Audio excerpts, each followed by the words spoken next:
السلام علیکم، بسم اللہ الرحمن الرحیم۔ کروڑوں درود و سلام نبی آخر الزمان صلی اللہ تعالی علیہ وآلہ وسلم پر، جو تمام جہانوں کے لیے رحمت للعالمین ہے۔ سب سے پہلے درود پاک کی فضیلت سنتے ہیں۔ نبی کریم صلی اللہ تعالی علیہ وآلہ وسلم نے ارشاد فرمایا، جو مجھ پر ایک دن میں 50 مرتبہ درود پاک پڑھتا ہے تو قیامت کے دن میں اس سے مصافحہ یعنی ہاتھ ملاؤں گا۔ ناظرین کرام، میں ہوں شاہ نواز اتاری، آپ دیکھ رہے ہیں شاہ نواز اتاری وائس چینل۔ مزید اچھی ویڈیو کے لیے میرے یوٹیوب چینل کو سبسکرائب کریں اور بیل آئیکن کو دبائیں تاکہ اس طرح کے دلچسپ بیانات و واقعات آپ کو سب سے پہلے مل سکے، اور اس ویڈیو کو ثواب کی نیت سے آگے شیئر کریں تاکہ دوسرے مسلمان بھی مستفیض ہو سکیں۔ ناظرین کرام، آج کا ہمارا موضوع ہے فتح مکہ کی پیشن گوئی۔ ہجرت کے وقت انتہائی رنجیدگی کے عالم میں حضور پاک صلی اللہ تعالی علیہ وآلہ وسلم نے اپنے یارغار صدیق جانثار رضی اللہ تعالی عنہ کو ساتھ لے کر رات کی تاریکی میں مکہ سے ہجرت فرما کر اپنے وطن عزیز کو خیر آباد کر دیا تھا،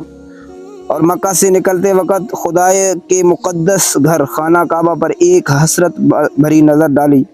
اور یہ فرماتے ہوئے مدینہ روانہ ہوئے تھے کہ اے مکہ، خدا کی قسم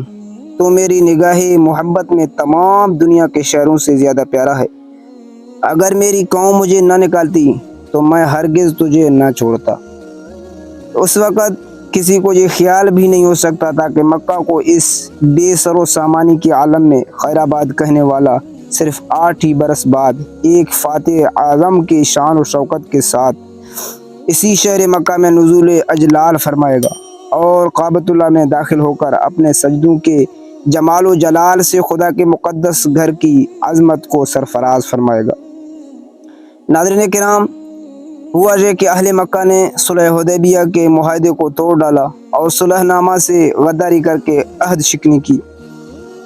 حضور پاک صلی اللہ تعالی علیہ وآلہ وسلم کے حلیف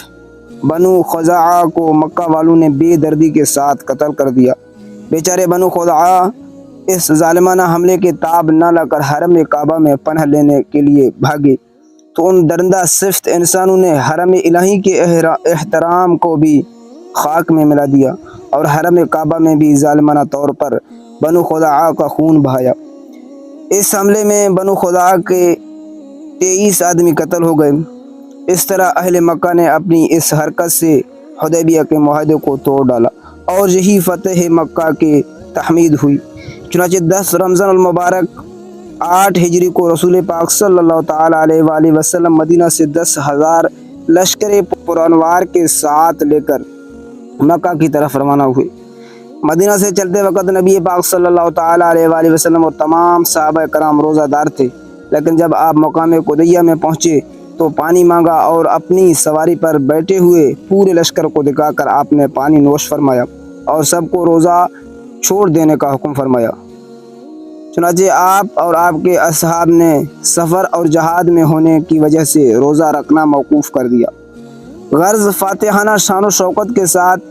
بانی کعبہ کے جانشین حضور رحمت للعالمین صلی اللہ تعالی علیہ وآلہ وسلم نے سرزمین مکہ میں نزول و جلال فرمایا اور حکم دیا کہ میرا جھنڈا مقام حجون جنت المالا کے پاس گاڑ دیا جائے، اور حضرت خالد بن ولید رضی اللہ تعالی عنہ کے نام فرمان جاری کر دیا کہ وہ فوجوں کے ساتھ مکہ کے بالائی حصہ یعنی خدا کی طرف سے مکہ میں داخل ہوں۔ ناظرین کرام، تاجدار مدینہ صلی اللہ تعالی علیہ وآلہ وسلم نے مکہ کے سرزمین میں قدم رکھتے ہی جو پہلا فرمان شاہی جاری فرمایا وہ یہ اعلان تھا کہ جس کے لفظ لفظ میں رحمتوں کے دریا موجے مار رہے تھے، جو شخص ہتھیار ڈال دے گا اس کے لیے امان ہے، جو شخص اپنا دروازہ بند کرے گا اس کے لیے بھی امان ہے، جو کعبہ میں داخل ہو جائے گا اس کے لیے بھی امان ہے۔ اس موقع پر حضرت عباس رضی اللہ تعالی عنہ نے عرض کی، یا رسول اللہ صلی اللہ تعالی علیہ وآلہ وسلم، ابو سفیان ایک فخر پسند آدمی ہے، اس کے لیے کوئی ایسی امتیازی بات فرما دیجئے کہ اس کا سر فخر سے اونچا ہو جائے۔ تو آپ صلی اللہ تعالی علیہ وآلہ وسلم نے ارشاد فرمایا،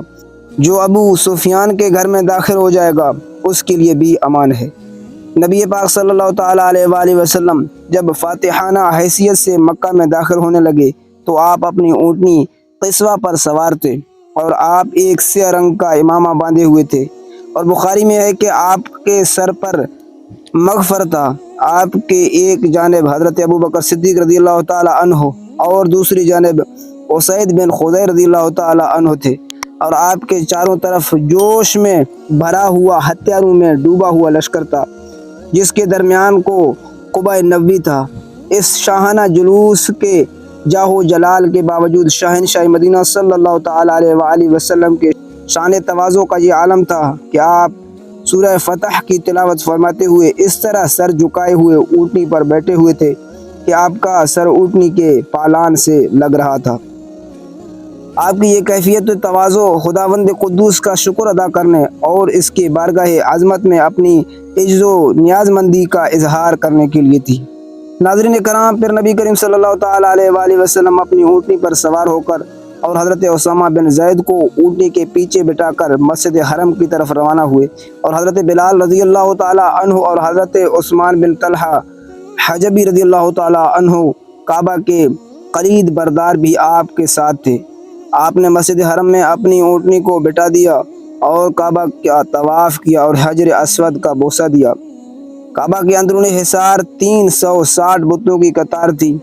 آپ خود بنفس نفیس ایک چھڑی لے کر کھڑے ہوئے اور ان بتوں کو چھڑی کے نوک سے ٹھونکے مار مار کر گراتے جاتے تھے اور پڑھتے تھے کہ جاء الحق وزاحق الباطل، یعنی کہ حق آ گیا اور باطل مٹ گیا، اور باطل مٹنے ہی کی چیز تھی۔ پھر ان بتوں کو جو عین کعبہ کے اندر تھے، آپ نے ان سب کو نکالنے کا حکم فرمایا۔ جب تمام بتوں سے کعبہ پاک ہو گیا تو آپ اپنے ساتھ اسامہ بن زید اور حضرت بلال رضی اللہ تعالیٰ عنہ اور عثمان بن طلحہ حجبی رضی اللہ تعالیٰ عنہ کو ساتھ لے کر خانہ کعبہ کے اندر تشریف لے گئے اور تمام گوشوں پر تکبیر پڑھی اور 2 رکعت نماز نفل ادا کی۔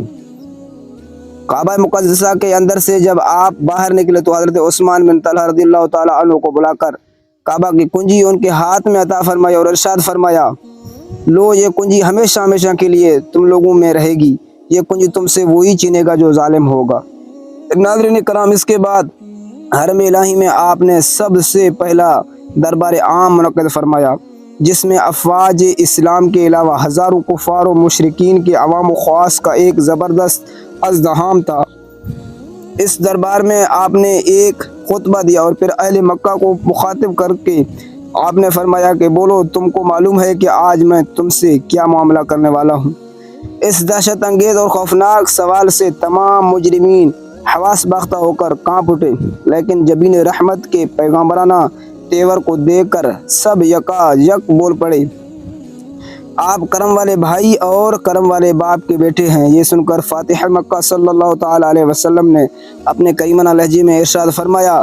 آج تم پر کوئی ملامت نہیں، جاؤ تم سب آزاد ہو۔ بالکل غیر متوقع طور پر ایک دم اچانک یہ فرمان رحمت سن کر سب مجرموں کی آنکھیں فرط ندامت سے اشکبار ہو گئی اور کفار کی زبان سے جاری ہو گیا لا الہ الا اللہ محمد رسول اللہ کے نعروں سے حرم